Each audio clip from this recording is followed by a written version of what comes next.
Hi guys, happy Friday. I'm gonna pick up where we left off yesterday in Charlotte's Web, and that is on chapter 3, Escape. The barn was very large. It was very old and it smelled of hay and it smelled of manure. We've talked about what manure is, and that's animal poop. It smelled of the perspiration of tired horses and the wonderful sweet breath of patient cows. It often had a sort of peaceful smell, as though nothing bad could happen ever again in the world. It smelled of grain and of harness dressing and of axle grease and of rubber boots and of new rope. And whenever the cat was given a fish head to eat, the barn would smell of fish, but mostly it smelled of hay, for there was always hay in the great loft up overhead, and there was always hay being pitched down to the cows and the horses and the sheep. The barn was pleasantly warm in winter when the animals spent most of their time indoors, and it was pleasantly cool in summer when the big doors stood wide open to the breeze. The barn had stalls on the main floor for the work horses, tie-ups on the main floor for the cows, a sheepfold down below for the sheep, a pig pen down below for Wilbur, and it was full of all sorts of things that you find in barns. Ladders, grindstones, pitchforks, monkey wrenches, skates, lawnmowers, snow shovels, axe handles, milk pails, water buckets, empty grain sacks, and rusty rat traps. It was the kind of barn that swallows like to build. It's the kind of barn that swallows like to build their nests in. It was the kind of barn that children like to play in.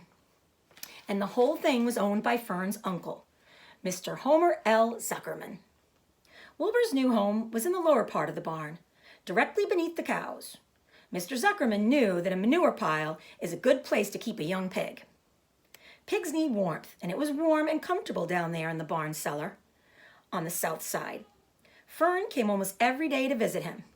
She found an old milking stool that had been discarded, and she placed the stool in the sheepfold next to Wilbur's pen. Here she sat quietly during the long afternoons, thinking and listening and watching Wilbur. There's a picture of him eating at his trough, and there she is on the stool, looking into his enclosure. The sheep soon got to know her and trust her. So did the geese who lived with the sheep. All the animals trusted her. She was so quiet and friendly. Mr. Zuckerman did not allow her to take Wilbur out, and he did not allow her to get into the pig pen. But he told Fern that she could sit on the stool and watch Wilbur as long as she wanted to. It made her happy just to be near the pig, and it made Wilbur happy to know that she was sitting there right outside his pen. But he never had any fun. No walks, no rides, no swims. One afternoon in June, when Wilbur was almost 2 months old, he wandered out into his small yard outside the barn. Fern had not arrived for her usual visit. Wilbur stood in the sun, feeling lonely and bored. There's never anything to do around here, he thought. He walked slowly to his food trough and sniffed to see if anything had been overlooked at lunch. He found a small strip of potato skin and ate it. His back itched, so he leaned against the fence and he rubbed against the boards. When he tired of this, he walked indoors, climbed to the top of the manure pile, and sat down. He didn't feel like going to sleep. He didn't feel like digging. He was tired of standing still, tired of lying down. I'm less than 2 months old, and I'm tired of living, he said. He walked out to the yard again. When I'm out here, he said, there's no place to go but in. When I'm indoors, there's no place to go but out in the yard. That's where you're wrong, my friend, said a voice. Wilbur looked through the fence and saw the goose standing there. You don't have to stay in that dirty little yard, said the goose, who talked rather fast. One of the boards is loose. Push on it, push on it, and come on out. What? Said Wilbur. Say it slower. At the risk of repeating myself, said the goose, I suggest that you come out. It's wonderful out here. Did you say a board was loose? That I did, said the goose. Wilbur walked up to the fence and saw that the goose was right. One board was loose. He put his head down, shut his eyes, and pushed. The board gave away. In a minute, he had squeezed through the fence and was standing in the long grass outside his yard. The goose chuckled. Chuckling is laughing. "How does it feel to be free?" she asked. "I like it," said Wilbur. "That is, I guess I like it." Actually, Wilbur felt funny to be outside his fence, with nothing between him and the big world. "Where do you think I'd better go?" Anywhere you like," said the goose. "Go down through the orchard, root up the sod, go down through the garden, dig up the radishes, root up everything, eat grass, look for corn, look for oats, run all over, skip and dance and jump and prance. Go down through the orchard and stroll in the woods. The world is a wonderful place when you're young." "I can see that," replied Wilbur. He gave a jump in the air, twirled and ran a few steps, stopped, looked all around, sniffed the smells of afternoon, and then set off walking down through the orchard. Pausing in the shade of an apple tree, he put his strong snout into the ground and began pushing and digging and rooting. He felt very happy. He had plowed up quite a piece of ground before anyone noticed him. Mrs. Zuckerman was the first to see him.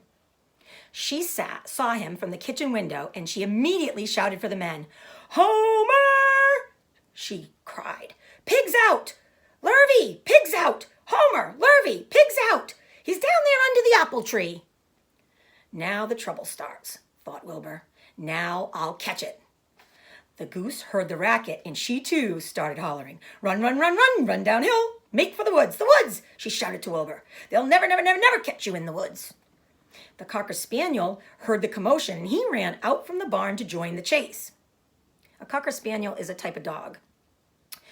Mr. Zuckerman heard, and he came out of the machine shed where he was mending a tool. Lurvy, the hired man, heard the noise and came up from the asparagus patch where he was pulling weeds. Everybody walked toward Wilbur, and Wilbur didn't know what to do. The woods seemed a long way off, and anyway, he had never been down there in the woods and wasn't sure he would like it. "Get around behind him, Lurvy," said Mr. Zuckerman, "and drive him toward the barn. And take it easy. Don't rush him. I'll go and get a bucket of slops." Slops is pig food, all the old leftover things from meals. The news of Wilbur's escape spread rapidly among the animals on the place. Whenever any creature broke loose on Zuckerman's farm, the event was of great interest to the others. The goose shouted to the nearest cow that Wilbur was free, and soon all the cows knew. Then one of the cows told one of the sheep, and soon all the sheep knew. The lambs learned about it from their mothers. The horses in their stalls in the barn pricked up their ears when they heard the goose hollering, and soon the horses had caught on to what was happening. "Wilbur's out," they said. Every animal stirred and lifted its head and became excited to know that one of his friends had got free and was no longer penned up or tied fast. Wilbur didn't know what to do or which way to run. It seemed as though everybody was after him. "If this is what it's like to be free," he thought, "I believe I'd rather be penned up in my own yard." The Cocker Spaniel was sneaking up on him from one side. Lurvy, the hired man, was sneaking up on him from the other side. Mrs. Zuckerman stood ready to head him off if he started for the garden, and now Mr. Zuckerman was coming down toward him, carrying a pail. "This is really awful," thought Wilbur. "Why doesn't Fern come?" He began to cry. The goose took command and began to give orders. "Don't go stand there, Wilbur. Dodge about, cried the goose. "Skip around, run toward me, slip in, out, in and out. Make for the woods, twist and turn." The Cocker Spaniel sprang for Wilbur's hind leg. Wilbur jumped and ran. Lurvy reached out and grabbed. Mrs. Zuckerman screamed at Lurvy. The goose cheered for Wilbur. Wilbur dodged between Lurvy's legs. Lurvy missed Wilbur and grabbed the spaniel instead. Nicely done, cried the goose. Try it again. "Run downhill," suggested the cows. "Run toward me," yelled the gander. "Run uphill," cried the sheep. "Turn and twist," honked the goose. "Jump and dance," said the rooster. Oh boy, they're all getting in on it.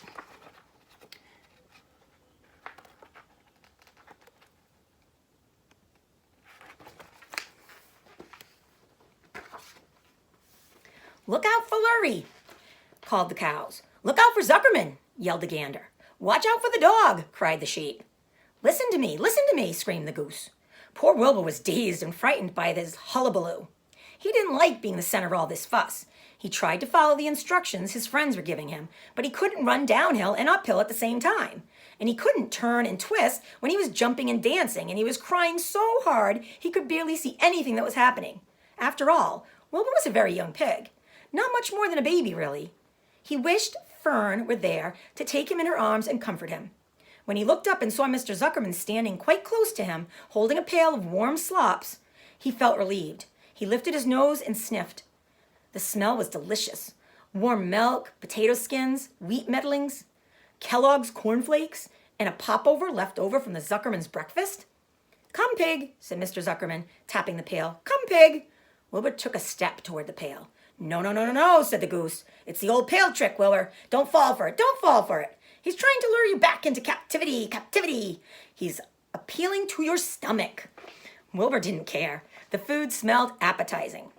He took another step toward the pail. "Pig, pig," said Mr. Zuckerman in a kind voice, and he began walking slowly toward the barnyard, looking all about him innocently, as if he didn't know that a little white pig was following along behind him. "You'll be sorry, sorry, sorry, sorry," called the goose. Wilbur didn't care. He kept walking toward the pile of slops. "You'll miss your freedom," honked the goose. "An hour of freedom is worth a barrel of slops." Wilbur didn't care. When Mr. Zuckerman reached the pig pen, he climbed over the fence and he poured the slop into the trough. Then he pulled the loose board away from the fence so that there was a wide hole for Wilbur to walk through. "Reconsider, reconsider," cried the goose. Wilbur paid no attention. He stepped through the fence into his yard. He walked to the trough and took a long drink of slops, sucking in the milk hungrily and chewing the popover. It was good to be home again. When Wilbur ate, Lurvy fetched a hammer and some 8-penny nails and nailed the board in place. Then he and Mr. Zuckerman leaned lazily on the fence, and Mr. Zuckerman scratched Wilbur's back with a stick. "He's quite a pig," said Lurvy. "Yes, he'll make a good pig," said Mr. Zuckerman. Wilbur heard the words of praise. He felt the warm milk inside his stomach. He felt the pleasant rubbing of the stick along his itchy back. He felt peaceful and happy and sleepy. This had been a tiring afternoon. It was still only about 4 o'clock, but Wilbur was ready for bed. "I'm really too young to go out into the world alone," he thought as he lay down. Have a nice weekend, everybody. See you on Monday.